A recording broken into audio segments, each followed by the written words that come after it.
ناظرین کرام اور عزیز طلباء و طالبات، آداب۔ مولانا آزاد نیشنل اردو یونیورسٹی کی نظامت فاصلاتی تعلیم کی جانب سے آج کے اس تعلیمی پروگرام میں آپ سب کا خیر مقدم ہے۔ آج کا تعلیمی پروگرام جناب حضرت جنید بغدادی رحمۃ اللہ علیہ کی شخصیت پر ہے۔ یہ شخصیت تصوف کی دنیا میں ایک اہم مقام رکھتی ہے اور آپ کو سید الطائفہ یعنی صوفیہ کے طبقے کے سردار کا لقب دیا گیا ہے۔ اس گفتگو کے لیے ہم نے آج اسٹوڈیو میں مدعو کیا ہے محمد مشتاق تجاروی صاحب کو۔ شکریہ جناب ڈاکٹر صاحب، آپ کا پروگرام میں استقبال ہے۔ جی، جزاک اللہ، شکریہ۔ ڈاکٹر صاحب کا تعلق جامعہ ملیہ اسلامیہ نئی دہلی کے شعبہ اسلامک اسٹڈیز سے ہے۔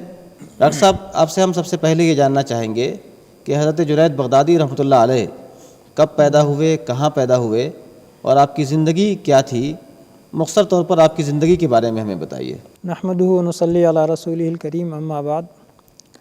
صوفیہ کے گروہ کے سردار سید الطائفہ حضرت جنید بغدادی رحمۃ اللہ علیہ موجودہ عراق کے دارالحکومت بغداد میں پیدا ہوئے۔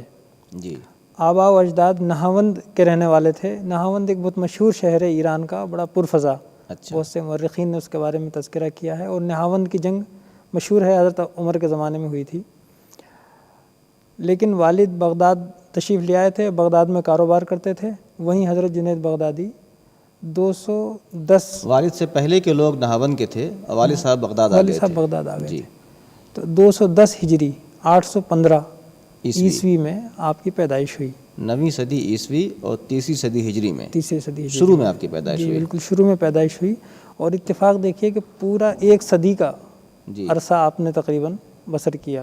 297 عیسوی اور 297 ہجری اور 910 عیسوی میں آپ کا انتقال ہوا۔ اچھا، 210 میں آپ کی پیدائش ہے اور 297 میں آپ کی وفات ہے۔ تقریباً یہ تیسری صدی کا پورا عرصہ آپ کی زندگی پر محیط ہے۔ پورا تیسری صدی ہجری اور 9ویں صدی عیسوی۔ جی۔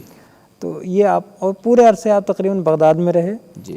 آپ صوفی تھے، عالم تھے، بہت ساری اور خوبیوں کے ساتھ۔ خاص بات یہ ہے کہ آپ پوری زندگی تجارت سے وابستہ رہے، بزنس کرتے رہے۔ صوفی بھی تھے اور تجارت بھی کرتے تھے۔ پہلے آپ شیشے گری کی دکان، والد نے شیشے کا کاروبار شروع کیا تھا، اس لیے وہ زجاجی کہلاتے تھے، شیشہ گر۔ حضرت جنید بغدادی نے بھی ابتداً وہی کام شروع کیا۔ اچھا۔ پھر بعد میں کیا وجوہات پیش آئی، اس کی تفصیلات تو نہیں معلوم، لیکن یہ ہو سکتا ہے کہ کاروبار میں شاید وہ منافع نہ ہو جو مطلوب ہو، تو آپ نے ایک دوسرا کام شروع کیا۔ آپ کچے ریشم کی تجارت کیا کرتے تھے۔ ریشم کی؟ جی۔ تو اس کو خز کہتے ہیں عربی میں، اسی لیے حضرت جنید بغدادی کی ایک نسبت الخزاز ہے۔ تو حضرت کی جو نسبتیں ہیں، الزجاجی، القواریری، وہ شیشہ گری کی وجہ سے ہیں، اور الخزاز جو ہے وہ اس کی نسبت، یعنی تجارت کا پیشہ آپ کے خاندان میں تھا اور آپ نے بھی اس پیشے کو اپنایا۔ ریشم کی تجارت آپ کرتے تھے؟ جی، آخر میں ریشم کی تجارت کیا کرتے تھے، روزانہ بازار جاتے تھے، سارے تذکروں نے یہ لکھا ہے۔ اچھا، اخیر عمر تک؟ ہاں، جب تک یعنی صحت رہی۔ آخر میں پیر میں ورم آ گیا تھا تو دکان جانا چھوڑ دیا۔ تصوف کی دنیا سے جڑنے کے باوجود آپ تجارت سے جڑے رہے اور اپنی روزی روٹی تجارت سے کماتے رہے۔ جی۔ آپ کی تعلیم و تربیت بھی وہیں بغداد میں ہوئی؟ تعلیم و تربیت بغداد میں ہوئی۔ اسفار آپ نے بہت کم کیے ہیں، 2 یا 3 دفعہ آپ حج کے لیے تشریف لے گئے۔ جی۔ ایک واقعے کا، ایک حج کے سفر کا ایک واقعہ خاص طور پر قابل ذکر ہے کہ آپ مکہ میں بیمار ہو گئے تھے اور ایک لمبے عرصے تک وہاں بیمار رہے۔ وہ اتنی شدید حملہ تھا بیماری کا کہ موومنٹ مشکل ہو گیا تھا۔ اچھا۔ اس کا تذکرہ ہے۔ تو اس دوران آپ مکے میں رہے، بقیہ پوری زندگی آپ نے بغداد میں گزاری۔ ایک شام کے سفر کا بھی ذکر ہے، شام یعنی سیریا کا، تو شاید ایک سفر وہ ہوا ہے، اور باقی پوری بغداد خود ہی علم و فن کا مرکز تھا، بڑی اہم شخصیات تھیں، تو آپ نے وہیں استفادہ کیا۔ سارے علوم کے ماہرین وہاں موجود تھے، اور خاص طور سے اس تیسری صدی میں۔ تو یہ تو دور عروج ہے ایک طرح سے۔ یہ جگہ اور یہ وقت دونوں ایک اونچے مقام کا حامل تھا، بغداد کا شہر اور یہ تیسری صدی کا زمانہ۔ تو ڈاکٹر صاحب یہ بتائیے، اسی سے جڑا ہوا ہمارا سوال ہے کہ اس دور میں جو تیسری صدی کا عرصہ ہے، اس زمانے میں صوفیہ میں اور کون کون سی شخصیات تھیں جو بہت مشہور ہوئی ہیں جی اور جن سے آپ نے استفادہ کیا یا جنہوں نے آپ سے استفادہ کیا ہو؟ جی اصل میں تصوف کا یہ دور ایک طرح سے سنہری دور ہے، تیسری صدی کا دور ہے جی سنہرا دور ہے، جی اور اس میں تصوف کے جو اساتین ہیں، بیشتر اساتین اتنی زیادہ کبھی نہیں تھے جتنے اہم تیسری صدی میں، شخصیات، بڑی شخصیات، بڑی بڑی شخصیات، ابو الحسین نوری، بایزید بستامی، حسین بن منصور حلاج، حارث محاسبی، احمد بن خزروی، ابو تراب نقشبی، ریحانۃ الشام، یہ بہت سی شخصیات جو تھی وہ اسی دور میں تھی۔ یعنی آج تصوف کی دنیا میں بڑے بڑے نام لیے جاتے ہیں، ان سب کا تعلق اسی دور سے ہے۔ سری سقطی، معروف کرخی، اچھا، یہ تو تقریباً یہ سب بغداد ہی سے تعلق رکھتے تھے؟ ہاں، یہ بغداد، کچھ ایسی شخصیات ہیں جو بغداد میں رہتی نہیں تھی لیکن وہ آتی تھی، مثلا معروف کرخی بغداد اکثر تشریف لاتے تھے، حبیب اجمی وہ بھی اسی دور کے ہیں، وہ بھی تشریف لایا کرتے تھے، اور یہ شبلی کا آپ نے نام لیا، یہ شبلی تو بہت اہم شخصیت ہیں۔ جی ابو بکر شبلی جی، تو ابو بکر شبلی تصوف سے جڑنے کے بعد بغداد آ گئے، وہ پھر پوری زندگی وہیں رہے، حضرت جنید بغدادی کے بہت مشہور تلامذہ میں ہیں، بہت مشہور شاگردوں میں ہیں، شاگرد ہیں۔ جی، اور ایک دلچسپ بات یہ ہے کہ خانقاہیں اس دور میں نہیں تھی، جی، لیکن حضرت جنید بغدادی نے ایک مہمان خانہ بنایا تھا۔ اچھا، تو ان کے یہاں جو اصلاح کے لیے، اپنی تربیت کے لیے لوگ آیا کرتے تھے تو وہ اس مہمان خانے میں ٹھہرتے تھے۔ اچھا، اس مہمان خانے کے نگراں ابو بکر شبلی تھے، وہ مستقل وہاں رہا کرتے تھے، مستقل وہاں رہا کرتے تھے، دوسرے مہمانوں کی بھی دیکھ ریکھ کرتے تھے اور خود بھی استفادہ کرتے تھے۔ جی خود بھی استفادہ کرتے تھے۔ تو ان صوفیہ میں آپ کے اساتذہ کون کون تھے؟ سری سقطی، احمد بن خزروی، حارث محاسبی، محمد بن علی القصاب، محمد بن مسلم قنطری، یہ بہت مشہور صوفی ہیں جن سے حضرت جنید بغدادی نے استفادہ کیا ہے۔ اچھا، ویسے حضرت جنید بغدادی کا تعلق تقریباً 60 صوفیہ سے رہا ہے۔ 60 صوفیہ سے رہا ہے؟ اتنی صوفیہ تھے اس زمانے میں؟ ہاں، وہ میں نے تلمذ کا تعلق رہا ہے، ان کے شاگرد رہے ہیں۔ جی، اچھا ڈاکٹر صاحب یہ بتائیے کہ تصوف کی دنیا کی یہ بات تھی، آپ خود بھی ایک بڑے صوفی تھے اور ان صوفیاء کرام سے انہوں نے استفادہ کیا، پھر آپ سے اتنے بڑے بڑے صوفیاء نے استفادہ کیا جو آپ کے شاگرد ہوئے۔ کیا تصوف کے علاوہ جو دوسرے علوم و فنون تھے اس زمانے میں جن کا مرکز بغداد تھا، حدیث کا فن ہے، تفسیر کا فن ہے اور فقہ کا فن ہے، ان فنون میں حضرت جنید بغدادی کا کیا مقام تھا اور کیا انہوں نے ان میدانوں میں کام کیا ہے؟ یہ بڑی دلچسپ بات ہے کہ حضرت جنید بغدادی صوفی ہونے سے پہلے محدث ہیں۔ اچھا، اور صوفی ہونے سے پہلے محدث تھے؟ جی، اور فقیہ ہیں۔ فقیہ ہیں، وہ خود فرماتے ہیں کہ ہم نے سب سے پہلے حدیث پڑھی۔ اچھا، اور حدیث کے ان کے استاد ہیں ابو عبید قاسم بن سلام، جو بہت مشہور کتاب الاموال کے کتاب الاموال کے مصنف ہیں۔ تو ان سے حدیث پڑھی آپ نے۔ اس کے بعد امام احمد بن حنبل جو فقہ حنبلی کے بانی سمجھے جاتے ہیں اور جنہوں مشہور محدث ہیں، مسند احمد بن حنبل کے مصنف، جی امام بخاری کے بھی استاد ہیں، جی لمبے عرصے تک آپ ان کی مجلس میں شریک رہے۔ فقہ کی تعلیم، حدیث کے بعد آپ نے براہ راست فقہ کی تعلیم شروع کی۔ حدیث میں آپ نے امام احمد بن حنبل سے استفادہ کیا اور ابو عبید قاسم بن سلام سے، دونوں تو بہت اہم، بہت نمایاں اور بڑی شخصیت ہیں۔ جی، بعض اور بھی اساتذہ کا ذکر ہے جو اتنے معروف نہیں ہیں، مثلا حرمی ایک استاد ہیں ان کے حدیث کے، اس کا ذکر ذہبی وغیرہ نے کیا ہے۔ جی، حدیث کی تعلیم کے بعد آپ فقہ کی طرف مطلب آپ نے رجوع کیا، اور بڑی دلچسپ بات یہ کہ فقہ میں آپ ایک امام کے درجے پر فائز ہوئے۔ اچھا، یعنی امام ابو ثور کلبی جی ان کے شاگرد تھے، اور ان کی موجودگی میں صرف 20 سال کی عمر میں ان کے حلقے میں فتوے دیا کرتے تھے۔ اچھا، اور امام ابو ثور کلبی تو ایک فقہ کے بانی ہیں، ایک فقہی مسلک کے ہیں جو کسی حد تک مطلب فقہ شافعی سے قریب ہے، اس لیے بعض لوگ کہتے ہیں کہ وہ شاید شافعی ہیں اور بعض کہتے ہیں کہ مستقل مجتہد ہیں۔ تو ان کی مجلس میں حضرت جنید بغدادی نے فتویٰ دینا شروع کر دیا، فتویٰ دینا شروع کیا تھا۔ اور ان کے علاوہ آپ نے حسن بن محمد زعفرانی سے بھی فقہ کی تعلیم حاصل کی ہے۔ اچھا، حسن بن محمد زعفرانی فقہ شافعی میں وہی مقام رکھتے ہیں جو فقہ حنفی میں قاضی ابو یوسف کا مقام ہے۔ اچھا، امام شافعی ان کی بڑی تعریف کیا کرتے تھے۔ ماشاءاللہ۔ تو ایسے لوگوں سے انہوں نے استفادہ کیا۔ ابن سریج کا بھی تذکرہ آتا ہے؟ جی، قاضی ابن سریج وہ بھی فقہ شافعیہ میں بڑا مقام رکھتے ہیں، بڑے فقیہ ہیں، وہ شاگرد ہیں حضرت جنید بغدادی کے۔ وہ شاگرد ہیں؟ جی، اتنے بڑے فقیہ، اور ایسے شاگرد ہیں کہ پوری زندگی رطب اللسان رہے ان کی تعریف میں، ان کی تعریف کرتے رہے۔ تو اس کا مطلب یہ ہوا ڈاکٹر صاحب کہ حضرت جنید بغدادی رحمۃ اللہ علیہ نہ صرف تصوف کے میدان میں بلکہ ساتھ ساتھ حدیث اور فقہ کے میدان میں بھی اپنا ایک مقام رکھتے تھے۔ بڑے بڑے اس دور کے علماء سے استفادہ کیا اور آپ سے بھی استفادہ کرنے والوں میں اہم شخصیات رہی ہیں۔ بڑی شخصیات ہیں۔ جی، ڈاکٹر صاحب ہم اگلا سوال یہ جاننا چاہیں گے کہ جو دور ہے 30ویں صدی کا، جی اور چونکہ آپ کی امتیازی شناخت تصوف کے حوالے سے ہے اور آپ صوفی کہلاتے ہیں، آپ نے ذکر کیا کہ وہ سید الطائفہ ہیں، جی تو اس دور میں خود تصوف کے فن میں اور اس میدان میں کیا صورتحال تھی؟ کیا تصوف کا یہ تشکیلی دور کہلاتا ہے، تو تصوف کے میدان میں کیا دوسرے قسم کے الگ الگ قسم کے نظریات آ رہے تھے؟ اس پر کچھ روشنی ڈالیے۔ جی اصل میں یہ تو ایک بہت معروف بات ہے کہ 30ویں صدی میں خاصے علاقے ادھر ادھر کے مسلمان ہو گئے تھے۔ جی، تو جو اور روایتیں تھیں یونان کی اور ایران کی، نئے علاقے میں اسلام داخل ہو رہا تھا، وہاں کے نئے نظریات آ رہے تھے، وہاں کے نظریات جو خاص طور سے تقشف اور عبادت اور یعنی دنیا بیزاری کے جو نظریات تھے مذہب کے حوالے سے، مذہب کے حوالے سے، جی، وہ اسلام میں راہ پا رہے تھے۔ اچھا، وہ نئے نظریات یہاں بھی داخل ہوتے جا رہے تھے؟ جی، وہ مسلمانوں میں بھی داخل ہوتے جا رہے تھے۔ اس کی دو شکلیں تھیں، بعض مسلمان قبول کر رہے تھے ان کو، اچھا، اور ایک خاصا بڑا طبقہ وہ تھا کہ وہ مسلمان ہو گئے، لیکن ان کی جو قدیم تربیت تھی اس تربیت کے مطابق ہی انہوں نے ایک خاص طرح کی زندگی بسر کرنی شروع کی۔ تو اس کے نتیجے میں بعض نئے نظریات، جیسے حلول کا نظریہ بھی اس دور میں شروع ہو گیا تھا۔ یہ حلول کیا ہے؟ حلول کا مطلب یہ ہے کہ بندہ اپنی بندگی سے نکل کے خدا کی ذات میں ضم ہو جاتا ہے، خدا کی ذات میں بندہ ضم ہو جاتا ہے، مل جاتا ہے۔ اچھا، یا یہ کہیے کہ خدا کی ذات بندے کے اندر شامل ہو جاتی ہے۔ اچھا، تو یہ حلول ایک طرح سے شرک تک، الحاد تک پہنچاتا ہے یہ آدمی کو۔ تو بعض لوگوں میں یہ نظریہ بھی تھا۔ اچھا، اور فنا، بقا، جمع، تفرقہ۔ جمع کا مطلب یہ ہوتا ہے کہ ہم جہاں ہیں وہاں سے نکل کے خدا کی ذات کے اندر شامل ہو گئے، جمع ہو گئے خدا کی ذات کے ساتھ۔ تو یہ صوفیہ میں ایک تصور آیا، حالانکہ اس تصور کی اصلاح بھی انہوں نے ساتھ کے ساتھ کی۔ انہوں نے کہا کہ جمع کی کیفیت تو ہوتی ہے، لیکن جمع کی کیفیت منزل نہیں ہے۔ یعنی اس کو ہم یہ کہہ سکتے ہیں کہ کچھ ایسے افکار و نظریات اسلام میں آ رہے تھے جو اسلام کے اصولوں سے میل نہیں کھاتے تھے، اور وہ رائج ہو رہے تھے، دائروں سے نکل رہے تھے، اسلام کے دائرے سے نکلے ہوئے افکار، شریعت کے دائرے سے باز نکل رہے تھے۔ تو یہ تصوف کی دنیا میں یہ تصورات اور نظریات رائج ہو رہے تھے، فلسفہ میں بھی تھے، تصوف میں بھی تھے۔ تو حضرت جنید بغدادی رحمۃ اللہ علیہ نے یہ کیا کہ تصوف فلسفے کو تو انہوں نے نظر انداز کر دیا۔ اچھا، علم کلام میں بھی آپ دیکھیں کہ وہ ذات اور صفات کی جو بحث ہے، اس میں ذات بحث کا تصور، اور حضرت جنید بغدادی نے علم کلام پہ بہت سخت تنقیدیں کی ہیں۔ اچھا، انہوں نے کہا کہ کلام کیا ہے؟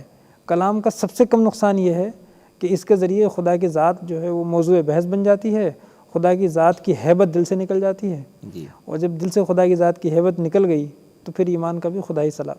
ڈاکٹر صاحب، اس میں یہ سوال پیدا ہوتا ہے فطری طور پر کہ تصوف کی دنیا میں جو نئے افکار و نظریات آ رہے تھے، آپ نے فرمایا کہ بہت سے نظریات اسلام سے جوڑ نہیں کھا رہے تھے، اسلام کے دائرے سے باہر تھے۔ اس صورتحال میں حضرت جنید بغدادی رحمۃ اللہ علیہ نے کیا کام کیا تصوف کے حوالے سے؟ حضرت جنید بغدادی کا بڑا کارنامہ یہی ہے کہ انہوں نے قرآن اور سنت کو معیار بنایا۔ اچھا، اور انہوں نے یہ کہا کہ دیکھیے، تصوف میں چاہے ختم ولایت کا تصور ہو، حلول کا کوئی کنسیپٹ لانے کی کوشش کرے، یا فنا شہودی اور بقا اور اس طرح کے جتنے بھی تصورات مختلف اصطلاحات جو رائج ہو رہی تھی، یہ ساری کی ساری ایک اور صورت پیدا ہو رہی تھی کہ وہ تکلیف شرعی کے رفع ہونے کی بات کہی جا رہی تھی۔ یعنی صوفیہ عبادت کے اس مقام پہ پہنچ جاتے ہیں جہاں ان سے عبادت کی تکلیف ختم کر دی، ذمہ داریاں ختم ہو جاتی ہیں، ذمہ داریاں ختم، شریعت پر عمل کرنے کی پابندی باقی نہیں رہتی، یہ بات کہی جا رہی تھی۔ شیخ جنید بغدادی نے بہت سخت تنقید کی کہ بھئی چوروں اور لٹیروں سے زیادہ برے ہیں یہ لوگ جو یہ ایسی بات کہتے ہیں۔ تو اس طرح حضرت جنید بغدادی نے ان سارے تصورات کو ایک طرح سے نفی کرتے ہوئے قرآن اور سنت کو معیار بنایا۔ کن بنیادوں پر تصوف کی عمارت کو حضرت جنید بغدادی نے کھڑا کیا؟ حضرت جنید بغدادی نے ایک تو یہ کیا کہ بھئی دیکھیے، ہمارا جو مذہب ہے، ہمارا مسلک ہے، وہ پورے طور پر قرآن و سنت کے تابع ہے۔ اصل قرآن و سنت ہے، جو قرآن کریم جو اللہ کی کتاب ہے، اور سنت جو رسول اکرم صلی اللہ علیہ وسلم کی زندگی اور آپ کی تعلیمات ہیں۔ تو یہ اسی کے ذریعے ہمارا مذہب مضبوط ہے۔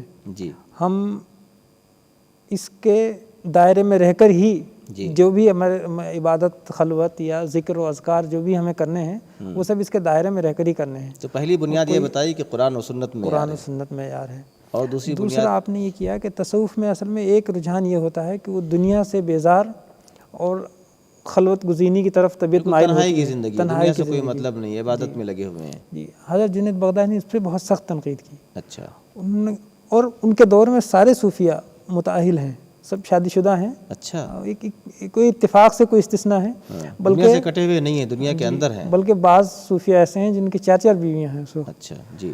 تو وہ پوری طرح دنیا میں جڑے ہوئے تھے، اور وہ لوگ جو دنیا سے تھوڑا سا الگ ہو کر کے خلوت گزینی کی طرف جا رہے تھے، تو حضرت جنید بغدادی نے ان پہ تنقید کی.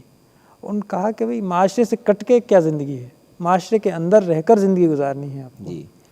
تو آپ کے یہاں ایک جیسے قرآن و حدیث پر زور ہے، اس طرح یہ توازن ہے کہ عبادت اور معاشرت، یہ دونوں کے درمیان میں ایک توازن ہے، نہ ہمیں وہ اس کو چھوڑنا ہے نہ اس کو چھوڑنا ہے. دیکھیے دنیا سے کٹنے کا ایک نتیجہ کیا ہوتا ہے کہ آدمی کمانا چھوڑتا ہے، سب سے پہلا کام یہ ہوتا ہے دنیا سے کٹنے کا. حضرت جنید بغدادی نے اس پہ تنقید کی. وہ خود بھی تجارت کرتے تھے اور صرف زبانی تنقید نہیں کی بلکہ عمل سے بھی دکھلایا. ایک دفعہ ایک صاحب آئے ان کے پاس اور کہا کہ حضرت میں اپنا سارا مال راہ خدا میں خرچ کرنا چاہتا ہوں. تو حضرت نے کہا کہ سبحان اللہ، آپ سارا مال خرچ کر دیں گے تو اپنے لیے کیا رکھیں گے؟ اپنے لیے کیا رکھیں گے؟ اللہ کی راہ میں بھی خرچ کرو اور اپنے لیے بھی رکھو. واہ، یہ بات کہی ایک دفعہ. اچھا، یہ کچھ یعنی کہیں پھر مانگنے کی ضرورت نہ پیش آئے، مانگنے کی ضرورت نہیں پیش آئے. اللہ کے راستے میں خرچ بھی کرو اور جو مال تمہارا ہے اپنے اوپر بھی خرچ کرو. اتنا مال رکھو کہ تجارت کرتے رہو. حلال روزی کمانا فریضہ ہے، یہ حضرت جنید بغدادی نے فرمایا. یعنی بہت بڑی بات ہے کہ جنید بغدادی نے یعنی عملاً یہ دکھا بھی دیا کہ ایک بڑا صوفی کس طرح ہو سکتا ہے. سبوں نے تسلیم کیا، ان کو سید الطائفہ کہا، اور دوسری طرف زندگی ایسی گزاری کہ دنیا سے کٹے بھی نہیں، تجارت کرتے رہے، بال بچے ان کے رہے. بہت خوب. ڈاکٹر صاحب، ہم اگلا سوال یہ جاننا چاہیں گے آپ سے کہ آپ کے کچھ خاص افکار و نظریات، کچھ ایسے نظریات آپ نے پیش کیے ہوں جو آپ سے جڑے ہوئے ہیں. جیسے بات آتی ہے کہ اس زمانے میں کچھ نظریات ایسے تھے توحید فعلی، کہ انسان جو عمل کرتا ہے وہ خود نہیں کرتا بلکہ اللہ کرتا ہے. ان کے بارے میں آپ بتائیے. ایک بات تو یہ واضح رہنی چاہیے کہ قرآن و حدیث ان کے یہاں معیار تھا. ٹھیک ہے. اور قرآن و حدیث کو ہی اچھا، زمانے کا بھی فرق ہوتا ہے. حضرت جنید بغدادی کے جو زمانہ ہے اس میں فلسفہ اور کچھ یہ تصوف کی اصطلاحات بہت رائج تھی، جس میں حادث، قدیم اور توحید فعلی. اور حضرت جنید بغدادی سے پہلے سے کچھ فرقے بھی تھے مسلمانوں میں، جس میں ایک جبریہ کہلاتا ہے، ایک قدریہ کہلاتا ہے. جبریہ یہ کہتا تھا کہ ہم جو کام کرتے ہیں وہ ہم نہیں کرتے، ہم مجبور ہیں. ہماری حیثیت ایسی ہے جیسے ایک آدمی نے پتھر پھینکا تو وہ پتھر جو گیا ہے تو وہ عمل کس کا ہے؟ پتھر کا نہیں ہے، پھینکنے والے کا عمل ہے. اس کے مقابلے میں جبریہ تھے، وہ کہتے تھے کہ ہم پورے طور پہ مختار ہیں، حتیٰ کہ خدا کو بھی نہیں معلوم ہم کیا کریں گے. تو یہ جو جبریہ کا جو نظریہ تھا، جس میں یہ تھا کہ ہم جو کام کرتے ہیں وہ ہمارا کام نہیں ہے بلکہ خدا کا کام ہے، تو اس کے لیے انہوں نے ایک لفظ استعمال کیا تھا کہ فعل خداوندی ہے. فعل خداوندی، اللہ کا یہ فعل ہے. اللہ کا یہ فعل ہے. حضرت جنید بغدادی نے اس نظریے پہ تنقید کی ہے، اور کہیں کہیں مطلب بہت محتاط تنقید کی ہے. آپ نے یہ بالکل واضح طور پہ بھی الفاظ کہے ہیں کہ دیکھیے بندہ جو ہے اپنے فعل کا فاعل خود ہے، اللہ اس کا خالق ہے. تو خالق ہے اور فاعل بندہ ہے، کرنے والا بندہ ہے. لیکن اس کا عالم امکان میں لانا، بندہ بہت سے کام کرنا چاہتا ہے لیکن ہر کام نہیں کر پاتا. تو جو کام کر پاتا ہے اس کام کا عالم امکان میں لانا یہ اللہ کا فعل ہے. بندے کی کوشش ہے، ارادہ ہے، اس کے نتیجے میں وہ بندے کی طرف منسوب ہوتا ہے، اور اسی لیے بندے کو سزا اور جزا ہے. تبھی ذمہ داری آئے گی. اگر بندہ خود سے کام کرتا ہے، اچھا کام کرتا ہے تو اس کو اچھا بدلہ ملے گا، غلط کرتا ہے تو غلط بدلہ ملے گا، اس لیے کہ وہ اپنے ارادے سے کرتا ہے. تو ایک طرف تو یہ تصور تھا، دوسری طرف وہ قدریہ کا تصور تھا جو یہ کہتے تھے کہ ہم پورے طور پر مختار ہیں. تو حضرت جنید بغدادی نے حلیۃ الاولیاء میں ایک خط نقل کیا ہے. حلیۃ الاولیاء ایک کتاب ہے ابو نعیم اصفہانی کی، تصوف کے صوفیہ اور محدثین کا ایک بڑا ذخیرہ ہے. اس میں تقریباً 10 جلدوں میں ہے، 4000 صفحات میں، بڑی تعداد میں صوفیہ کا بھی ذکر ہے. تو ان میں حضرت جنید بغدادی کے خطوط بھی ہیں. ایک خط میں انہوں نے بہت صراحت سے لکھا ہے کہ دیکھیے بندہ جو کام کرتا ہے اس پر بدلہ اچھا، یعنی جزا اور سزا جبھی ہوگی جب وہ کام بندے کا ہوگا. ظاہر سی بات ہے. جب بندے کا نہیں ہے تو اس کی جزا اور سزا کیسی؟ ڈاکٹر صاحب، یہ بات بھی آتی ہے کہ صوفیاء کرام کے اوپر مغرب میں رہنے والے اسکالرس اور مفکرین نے کام کیا ہے، جن کو مستشرق کہتے ہیں. تو مستشرقین نے بھی کافی کام کیے ہیں. ان کے کاموں میں کچھ خاص چیزیں آتی ہیں جو ان کے افکار و نظریات سے متعلق ہوں، اور وہ ان کا کیا اس میں رہا ہے رول؟ دیکھیے ڈاکٹر صاحب، ایک بات تو بہت اہم یہ ہے کہ شیخ جنید بغدادی جتنے بڑے صوفی ہیں اور جتنے ان کے اثرات ہیں مشرق و مغرب میں ہر جگہ ان کو تسلیم کیا جاتا ہے. تو مغرب میں ان کے شاگردوں پر تو کام ہے، کئی شاگردوں پر کام ہے، ان پر کوئی کام نہیں ہے، ان پر کام نہیں ہوا۔ سہل تستری پر پوری کتاب موجود ہے جی، منصور حلاج پر 4 جلدوں میں کتاب موجود ہے مسنون کی، اور بھی کتابیں ہیں ان کے علاوہ بھی۔ مارگریٹ مسنون ایک مستشرق ہے، ان کا کام ہے، مسنو جرمن مستشرق ہیں، یہ فرینچ مستشرق ہیں، حلاج پہ انہوں نے 4 جلدوں میں کام کیا ہے، جو بہت مارکارہ کام مانا جاتا ہے۔ لیکن شیخ جنید بغدادی پر مستقل کام نہیں ہے، جی، کچھ مختصراً، اب جیسے حلاج پہ کام کرنا ہے تو استاذ کا ذکر ضرور ہوگا، تو انہوں نے مختصر ذکر آیا ہے۔ مختصر ذکر آیا ہے۔ ڈاکٹر صاحب، یہ شیخ جنید بغدادی رحمۃ اللہ علیہ کا کرامات کے بارے میں کیا تصور ہے؟ چونکہ ہم بہت سنتے ہیں تصوف کی دنیا میں بزرگ کی کرامات ہیں، لوگ ان سے متاثر ہوتے ہیں۔ حضرت جنید بغدادی فرماتے تھے کرامات تو پردہ ہے، جو آدمی کرامات میں الجھ گیا یا کرامات کی فکر میں پڑ گیا تو وہ گیا، پھر اس کی ترقی رک جاتی ہے۔ اچھا، یعنی ان کو زیادہ اہمیت نہیں دیا کرتے؟ اہمیت نہیں دی، وہ سخت تنقید کرتے تھے۔ اچھا، ایک مشہور واقعہ ہے کہ ابو الحسین نوری نے ایک دفعہ جی، ایک کرامت کا اظہار کیا۔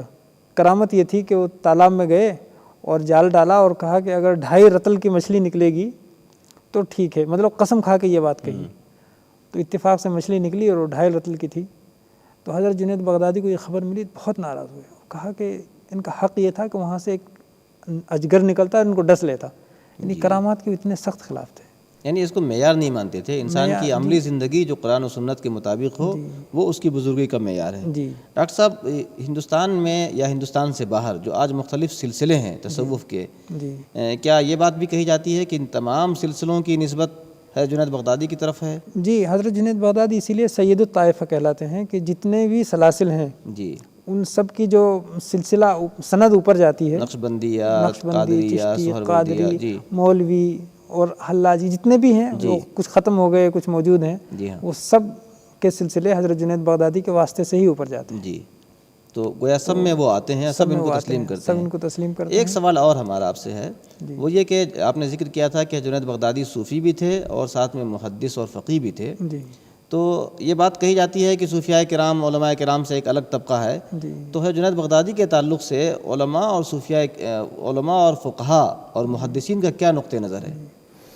اصل میں دیکھیے، ایک تو ان کے دور میں امام احمد سے بہت قریبی تعلق ان کا بھی تھا، ان کے ماموں کا بھی تھا۔ قاضی ابن سریج بہت مشہور فقیہ ہیں اور وہ ان کے شاگرد ہیں اور تعریف کیا کرتے تھے۔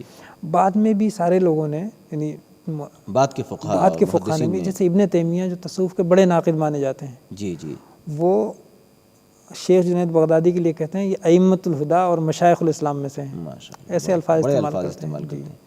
ابن تیمیہ یہ کہتے ہیں۔ ابن قیم نے بھی بہت اچھے الفاظ میں ذکر کیا ہے۔ ابن قیم کی ایک کتاب ہے کشف الغنا، اس میں حضرت جنید بغدادی کا بہت تفصیل سے ذکر کیا ہے۔ اس میں ایک بات یہ کہی ہے کہ حضرت جنید بغدادی کے تصوف پر بھی لکھا ہے کہ ان کا تصوف قرآن و حدیث کے دائرے ہی میں تھا، باہر نہیں تھا، لیکن ایک ضمنی مسئلہ ہے سماع کا۔ تو سماع کے مسئلے صوفیہ کیا بہت رائج ہے، سننے کا، نغمہ سننے کا۔ اور نغمہ سننا صرف نغمہ سننا نہیں ہوتا، اس کے ساتھ میوزک بھی آ جاتا ہے، پھر اس کے ساتھ رقص کی ایک کیفیت ہوتی ہے، اور رقص کے بعد پھر مدہوشی کی کیفیت طاری ہوتی ہے۔ اس پر کیا کہا ہے حضرت جنید بغدادی نے؟ بہت سخت تنقیدیں کی ہیں سماع پر کہ یہ بالکل ناپسندیدہ بات ہے، اور کچھ شرائط کے ساتھ اجازت دی ہے۔